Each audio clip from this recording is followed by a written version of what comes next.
সূরাতুল মুলক যারা নিয়মিত তেলাওয়াত করবে আল্লাহর মেহেরবানিতে তাদের কবরে কোনো আযাব হবে না। করতে রাজি আছেন? কথা কয় না, করতে রাজি আছেন সবাই? বিষ্ণুই বললেন এখানেই শেষ নয়, আরো আছে। শাফাআত লি সাহিবিহা, এই সূরাটা কিয়ামতের দিন এই সূরা যে তেলাওয়াত করবে তার পক্ষে সুপারিশ করবে। কোরআন যদি আপনার বিপক্ষে আল্লাহর কাছে নালিশ করে, আপনার বাঁচার কোনো উপায় আছে? আপনার পিসাব আপনারে বাঁচাইতে পারবে? তাইলে আপনার দলের নেতা কথা কন, কেউ বাঁচাইতে পারবে আপনারে?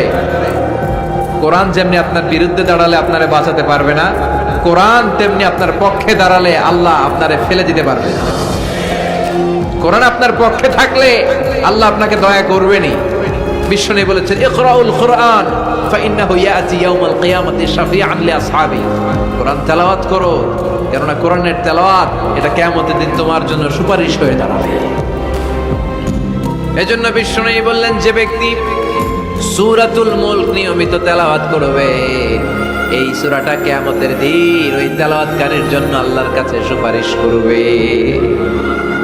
এখানেই শেষ নয়, বিষ্ণু বললেন খাসামাত আন সাহিবিহা, এই সূরা যে তেলাওয়াত করবে তার পক্ষে আল্লাহর সাথে এই সূরাটা দাঁড়িয়ে তার পক্ষ নিয়ে আল্লাহর সাথে তর্ক করবে, ঝগড়া করবে। আল্লাহ তুমি ওরে জান্নাত দিবা না কেন, ওরে মাফ করবা না কেন? তুমি না গফুর, তুমি না গফফার, তুমি না রহিম, তুমি না রহমান, তুমি মাফ করে দাও।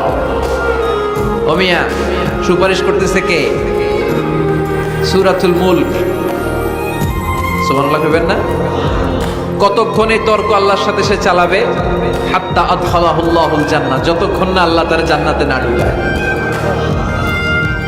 এখানেই শেষ নয়, বিষ্ণু বললেন মান কারাআ বিহা ফি লাইলাতিন ফাকাদ আকসারা ওয়া আতাবা, রাত্রি বেলায় যে এই সূরাটা তেলাওয়াত করবে পুরো রাতটাকে বরকতময় করে দিবে কে?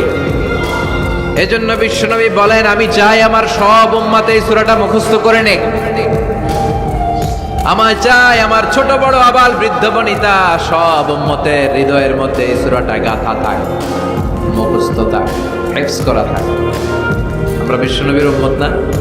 কথা কর, নবীর এই আশাটা আমাদের পালন করার দরকার আছে না নাই? আমরা কি পারি না এই সূরাটা মুখস্থ করে রাখতে? তো তার পাশাপাশি এই সূরাটা পড়লেও আমরা জানতে পারবো, কারণ এই সূরাটা হচ্ছে দি সূরা is an eye opener for us all, আমাদের সবার চোখ খুলে দিবে এই সূরাটা। আমাদের ঘুমন্ত বিবেককে জাগিয়ে তুলবে এই সূরাটা। যারা বলে যে স্রষ্টাকে দেখা যায় না, তাদের জন্য এই সূরাটা একটা মেডিসিন।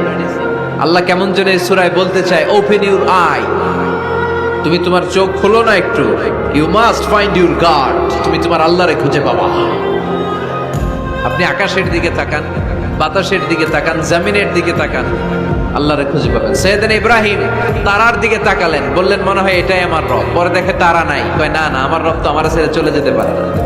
সাইয়েদনা ইব্রাহিম চাঁদ দেখলেন, পূর্ণিমার চাঁদ দেখে ভাবলেন তাইলে এটা তো তারার চেয়েও বড়, মনে হয় এটা আমার রব। পরে দেখলেন চাঁদও নাই, সাইয়েদনা ইব্রাহিম কয় আমিও আপনার লগে নাই। এরপরে সূর্য উঠলো, গগন বিদারী সূর্য পুরো জমিনটারে আলোকিত করে ফেললো। উনি বললেন হাদা আকবার, সূর্য অনেক বড়, তাহলে এটা আমার রব। পরে বিকেলবেলা যখন সূর্য ডুবে যায়, সাইয়েদনা ইব্রাহিম কয় না আমার রব তো আমার ছেড়ে কোথাও চলে যেতে পারে। তখন তিনি চিন্তা গবেষণার মধ্য দিয়ে মহাসত্যের খোঁজ পেলেন। সুবহানাল্লাহ পড়েন।